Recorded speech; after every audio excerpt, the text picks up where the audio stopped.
This channel does not promote any violent, harmful, or illegal activities. All content provided by this channel is meant for an educational purpose only. Cancer Healer Center, a new beginning.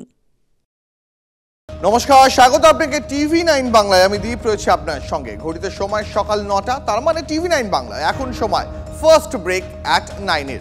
আর শুরুতেই নজর রাখবো মইপিঠের খবরে, কারণ ভোর 3:30 খাঁচাবন্দি হলো royal Bengal tiger. গতকাল দিনভর আতঙ্কে ছিল মইপিঠের নগেনাবাদ এলাকা। ঝোপ থেকে আচমকায় বেরিয়ে এসে এক বনকর্মীর উপর ঝাঁপিয়ে পড়ে রয়্যাল বেঙ্গল। গতকাল দিনভর সেই ছবি দেখিয়েছি আমরা, আর অবশেষে ভোর 3:30 নাগাদ খাঁচাবন্দি করা গেল সেই রয়্যাল বেঙ্গল টাইগারকে। দেখতে পাচ্ছেন সেই ছবি। খাঁচার ভেতর দিব্যি টোপ তাড়িয়ে তাড়িয়ে খাচ্ছে, টোপের ছাগল খাচ্ছে রয়্যাল বেঙ্গল টাইগার। কথা বলবো সারা রাত ধরে এই রয়্যাল বেঙ্গল টাইগারকে বনকর্মীরা যেভাবে ট্র্যাক করেছেন, পাশাপাশি সেখানে ছিলেন আমাদের প্রতিনিধি অভিজ্ঞান নস্কর। আমি অভিজ্ঞানের সঙ্গে কথা বলবো। অভিজ্ঞান, কিভাবে অবশেষে এই রয়্যাল বেঙ্গল টাইগারকে খাঁচাবন্দি করতে পারলেন বনকর্মীরা? দেখো দীপ, তোমাকে জানিয়ে রাখি যে বাঘ চলে এসেছিল একেবারে লোকালয়ে। ঠিক আমার যে ক্যামেরাম্যান সৌভিককে বলবো, এই রকম বাগান, অর্থাৎ এই যে চাষের জমি, সেই রকম একটি সবজি বাগানে বাঘটি চলে আসে এবং তাকে জাল দিয়ে ঘিরে ফেলা হয়েছিল যাতে কোনোভাবে বাঘটি একেবারে কোনো বাড়ির মধ্যে ঢুকে পড়তে না পারে। আর এই জাল দিয়ে ঘেরার আগেই রীতিমতো তার থাবাতে কিন্তু জখম হয়ে যায় গণেশ শ্যামল নামে একজন বনকর্মী।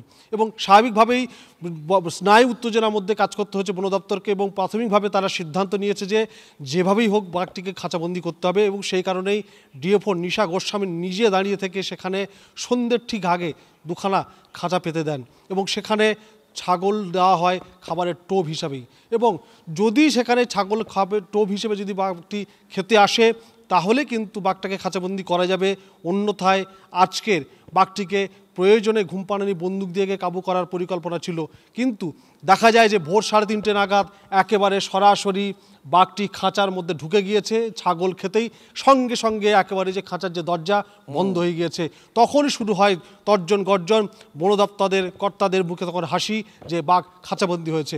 এরপর যুদ্ধকালীন তৎপরতায় এই রকম জমি থেকে দেখা গিয়েছে যে বাঘটিকে লোহার খাঁচার সমেত তাকে নিয়ে যাওয়া হয়, একটি মোটর ভ্যানে চাপিয়ে নিয়ে যাওয়া হয় জেটি ঘাটে, সেখানে নৌকায় তুলে তাকে নিয়ে যাওয়া হয়েছে। শারীরিক পরীক্ষা নিরীক্ষা করার পরই জানা যাবে বাঘটি সুস্থ সবল আছে কিনা।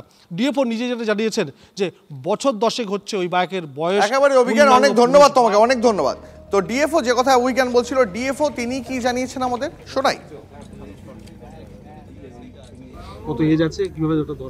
যেটা আমাদের ডক্টর বাবু প্রিলিমিনারি যেটা চেক করে বলেছেন, তো মেল আছে, পূর্ণবয়স মেল আছে, অ্যারাউন্ড 10 years এজ হবে, আর 3:30 নাগাদ ধরা পড়েছে। ওয়াইল্ড অ্যানিমাল আর মানুষ এখানে as far age Sundarbans is concern, এই সিচুয়েশনের মধ্যেই আমরা সবাই থাকি। এখানকার যে লোকাল লোক আছে ওরাও জানে কি বাঘও থাকবে, আমরাও থাকবো।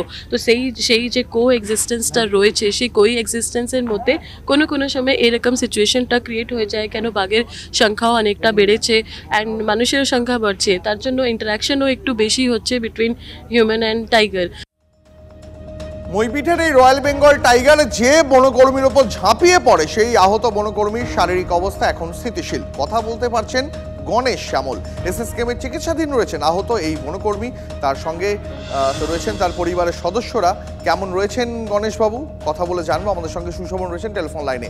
সুশোভন, যেভাবে বাঘ গতকাল তার মাথায় এবং হাতের কাছটায় কামড়ে ধরেছিল, তার চিকিৎসার পর এখন কেমন আছেন গণেশ শ্যামল?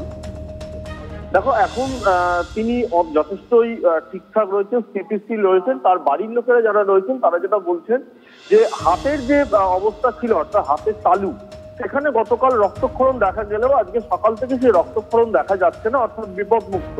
কিন্তু একেবারে মুখের দিকে যে ডান চোখ, সেদিকে যন্ত্রণা বর্তমানে হচ্ছে। এবং চিকিৎসকের সঙ্গে তার বাড়ির লোকেরা কথা বলেছেন। চিকিৎসকরা বলেছেন যে বেশ কিছু পরীক্ষা নিরীক্ষা করতে হবে এবং সেগুলোর পর কিন্তু চোখের কন্ডিশন বোঝা যাবে। এবং বাকি যে পরীক্ষা নিরীক্ষা হয়েছে তার যে মুখের যে অংশটা, সেটা কিন্তু বর্তমানে ঠিকঠাক রয়েছে, কানটাও ঠিকঠাক রয়েছে। অর্থাৎ এক কথায় বলা ভালো, তিনি স্থিতিশীল এবং চিকিৎসকরা কিন্তু পরবর্তী পর্যবেক্ষণে রাখছেন। বেশ সুশোভন, অনেক ধন্যবাদ তোমাকে।